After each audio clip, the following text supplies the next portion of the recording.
உங்கள் குழந்தையிடத்தில் நான் சொல்லுகின்ற இந்த ஒரு டயலாகை மட்டும் இன்னிலிருந்து சொல்கிறத விட்டுடுங்க. இங்கே பாருறா, இங்கே பாருமா, நீலாம் படித்து கிடிச்சு ஒன்றும் என்னையும் என் பொண்டாட்டியும் என் பிள்ளைங்களையும் பார்க்க வேண்டாம். நீ நல்லபடியாக வளர்ந்து படித்து எங்கேயாவது போய் நல்லா இரு, கெட்டு குட்டிச்சோராக போயிடாத. இப்படி சொல்லாதீங்க. என்ன சொல்லுங்க தெரியுமா? அங்கே பாருறா, உன்னை சாதாரணமாக பெத்தெடுக்கலை, வளர்த்து ஆளாக்கி சிபிஎஸ்சி படிக்க வச்சு பெரிய ஆளாக ஆக்க போகிறேன். நீயும் பெரிய ஆளாக ஆக போகிற. என்னையும் என் மனைவியையும் உன் தம்பி தங்கச்சியையும் உன் அக்கா அண்ணனையும் நீ தான் பார்த்துக்கணும். உனக்கும் எங்களுக்கும் இருக்கக்கூடிய உறவு மிக முக்கியமானது. உன்னை நாங்கள் நம்பி இருக்கிறோம்னு சொல்லி சொல்லி வளங்க, சொல்லி வளங்க, தப்பில்லை. அவன் என்ன நினைக்கிறானா, நீயா வளர்ந்துக்கோன்னா அதை நம்பிட்டு அவனா வளர்ந்து போயிடுறான். பாண்டேஜ் ஒன்று இருக்கட்டும். ஒரு பையங்க திருச்சியில் ஒரு ஏதோ திருடிட்டான், திருடி கொண்டு வந்து உள்ளே புதைச்சி வச்சுட்டான். ஒரு டீ கடையிலேருந்து பிஸ்கட் பாட்டில். போலீஸ் வந்து பிடிக்குதுங்க. அவன் வந்து உள்ளேருந்து எடுத்து கொடுக்குறாங்க. அதை அந்த ஸ்கூல் ஆண்டு விழாவுக்கு நான் கெஸ்ட்டு எடுத்து கொடுத்தான் பாருங்களேன். அப்படி பார்க்குறேன் நான். அதை உள்ளேருந்து எடுத்து கொடுக்குறான். பிடி டீச்சர் விசில் அடிச்சுக்கிட்டு அவனை அடிக்க ஓடினார் பாருங்க. ஒன்றும் செய்யலைங்க. இங்கிருந்து ஓடி வந்தான். ஒரு 20 அடி ஓடி வந்து 9 அடி சுவரை தாண்டிட்டான். எனக்கு அத்லெட்டிக்ங்க. நான் 18 20 அடி ஓடி 9 10 11 அடி தாண்ட முடியாதுங்க. 14 வயசு பையன் தாண்டினான். நான் அந்த டீச்சர்கிட்ட சொன்னேன், பிடி டீச்சர்கிட்ட, ஹெட்மிஸ்டர்ஸ் கிட்ட சொன்னேன், மேடம் பையன் ஏதோ தப்பு பண்ணியிருக்கான், குறும்பு தான், பெரிய தண்டனை கொடுத்துடாதீங்க, போலீஸ்லாம் வர அளவுக்கு இல்லை, ஏதேனும் காம்பன்சேஷன் பண்ணி அனுப்பிச்சிருங்க, ட்ரெயின் பண்ணுங்க மேடம், பிரமாதமாக ஹை ஜம்ப் பண்ணுறான், கரெக்டாக ட்ரைனிங் பண்ணிங்கன்னா நேஷ்னல் விளையாடுவான் மேடம், நேஷ்னல் அத்லெட்டிக்காக வருவான். நான் சொன்னேங்க 9th ஸ்டாண்டர்டில் அவன் ட்ரெயின் ஆகி அந்த அந்த துறையிலேயே ட்ரெயின் ஆகி லாயோலா காலேஜில் காமர்ஸ் முடித்து நேஷ்னல் விளையாடி இன்னைக்கு திருச்சியில் ஸ்போர்ட்ஸ் கன்சல்டண்ட்டாக இருக்கான். திறமைகள் அப்படித்தான் வெளிப்படும்.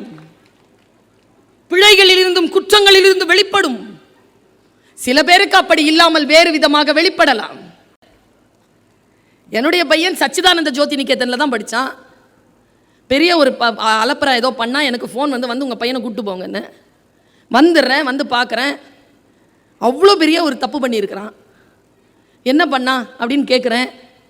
என்ன பண்ணியிருக்கிறான்?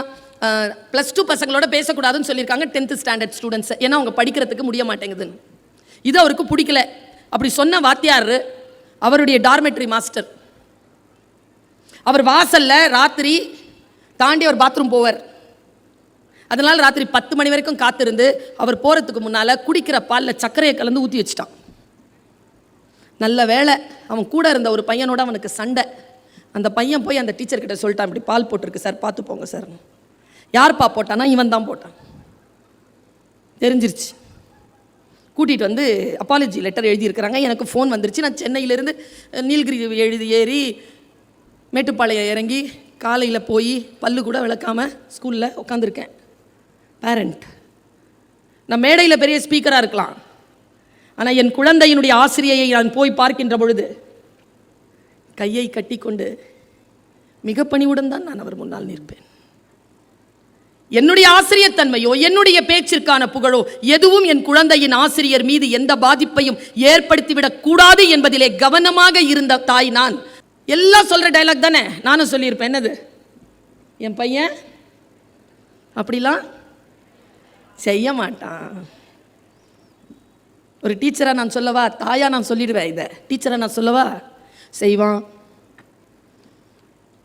என் பையனுக்கு பொய்யே சொல்ல தெரியாது, தெரியும். 4 பேரோட சேர்ந்து தான் அவன் குட்டிச்சவரா வரான். அந்த 4 பேருக்கே லீடர் இவன் தான். டீச்சருக்கு தெரியுங்க. டீச்சர் சொன்னாங்க, செஞ்சாங்க.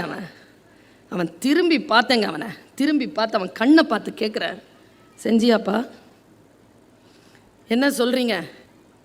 இசபெல் ஹாஸ்பிட்டலில் அவனை பிறக்கிற அந்த குழந்தைய கையில் வச்சுக்கிட்டு வண்டிக்காக காத்திருக்கும்போது அந்த முகத்தை பார்த்தேன். அந்த முகம் மனசில் இன்னும் பசுமையாக இருக்குது. அதே மூஞ்சியில் நிற்கிறான். செஞ்சியாடா? சொல்லிட்டானா எழுதி கொடுத்துருக்கான் பாருங்கன்ட்டு ஒரு லெட்டர் கொடுத்தாங்க. லெட்டருங்க இங்கிலீஷில் எழுதியிருக்கான், பிரமாதமாக எழுதியிருக்கான்.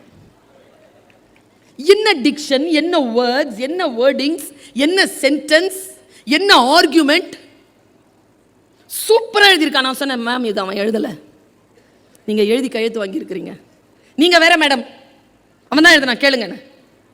அவன்கிட்ட கேட்க எழுதினியாப்பா நீ? அப்போ முடிவு பண்ணுங்க, நான் இவன் 2 ஃபீல்டுக்கு தான் தகுதி.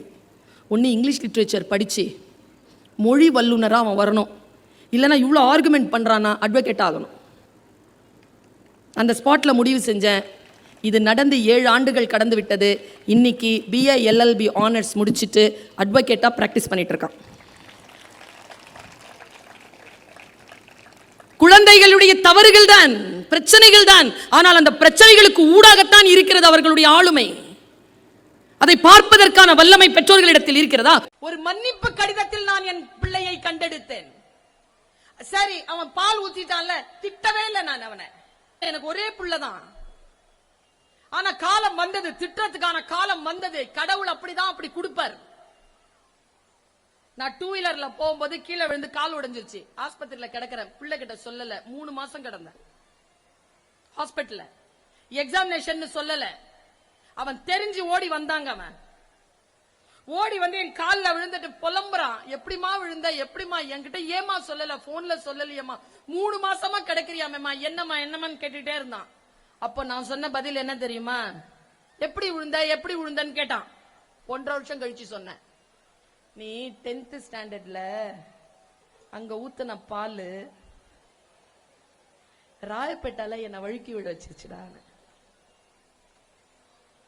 செய்வான் அவன் தப்பு. இனிமேல் யாருக்கும் எந்த தீங்கும் செய்தால் கர்மா ஒரு ரவுண்ட் அடிச்சிட்டு நம்ம கிட்ட தான் வந்து சேரும் என்பதனை பிள்ளைகளுக்கு சொல்லக்கூடிய காலம் வருகின்ற பொழுது விழிப்புணர்வோடு என் பெற்றோர்களே சொல்லிக் கொடுத்து விடுங்கள். நம்முடைய தலைமை போலீஸ் அதிகாரி தமிழ்நாட்டுக்கு ஐயா சைலேந்திர பாபு, அவர் ஒரு மீட்டிங்ல பேசின ஒரு விஷயத்தை சொல்றேன், இது பெற்றோர்களுக்கானது. அவர் சொன்ன ஒரு கருத்தை நான் இங்கே விதையாக தூவி விட்டு போகிறேன். அவர் 10-12 வயசு இருக்கும்பொழுது அவங்க அப்பா வந்து சட்டையை எடுத்து ஆணில மாட்டி தூங்கி இருக்கார். அந்த சட்டையில வச்ச பணத்துல 5 ரூபாவை காணோம். அடுத்த நாள் பிள்ளைங்க எல்லார்கிட்டையும் விசாரிச்சிருக்காரு, அவங்க அம்மாட்ட விசாரிச்சிருக்காரு, அவங்க அம்மாவும் எல்லார்கிட்டையும் விசாரிச்சிருக்காங்க, யாரும் எடுக்கல. அவங்க அப்பா அதை விட்டுட்டார். அதுக்கப்புறமா சட்டையில பணம் வைக்கிறது இல்லை, அவர் விட்டுட்டார், எதுவுமே சொல்லலை. ஒரு 15-17 வயசு வருஷம் கடந்து போலீஸ் ஆபீசரா ஆகிறாரு சைலேந்திர பாபு அவர்கள்.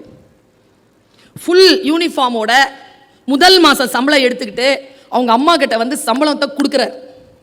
கொடுக்கும்போது அவங்க அம்மாட்ட சொன்னாராம், அம்மா நான் சின்ன பிள்ளையா இருக்கும்போது அப்பா சட்டையிலேருந்து 5 ரூபா காணும் இல்லைம்மா. ஆமாம், ஞாபகம் வச்சிருக்கியாம்மா? இருக்கு, அதை நான் தாம்மா எடுத்தேன். அம்மா சொன்னாங்களாம், எனக்கு தெரியும்ப்பா. பையன் கேட்டிருக்கார், ஏம்மா நான் எடுத்ததை பார்த்தியா? அம்மா பதில், பார்க்கலப்பா, ஆனால் நீ எடுக்கலன்னு சொன்னல, நான் நம்பலப்பா. இந்த தாய் என்ன செய்தார் தெரியுமா? தன் குழந்தையிடம் இருக்கக்கூடிய அந்த ஒரு சிறிய பிரச்சனையை புரிந்து கொண்ட அந்த தாய் எப்படி வளர்த்தார் தெரியுமா? அந்த மகனை ஊர்ல எவன் திருநாளும் பிடிச்சி சட்டத்துக்கிட்ட ஒப்படைக்கிற காவல்துறை அதிகாரியாக அவரை வளர்த்தெடுத்தார் அந்த தாய். என்றால் பேரண்டிங் அப்படிங்கிறது என்னது? எப்படி பார்க்கிறது? குழந்தைகளை கவனமாக பாருங்கள். அவர்கள் நம்மை விட பல கோடி மடங்கு உயர்ந்த எனர்ஜி கொண்டவர்கள். அவர்களை நம்புங்கள். அவர்களிடத்தில் சில குறைகள் உண்டு. குழந்தைகளுக்கு சொல்லுகிறேன் நான், தவறு செய்யாதவர்கள் யாருமே கிடையாது பிள்ளைகளா. எல்லோரும் தவறு செய்தவர்கள் தான். இந்த மேடையில் இருக்கிறவங்களாம் தவறு செய்தவர்களா?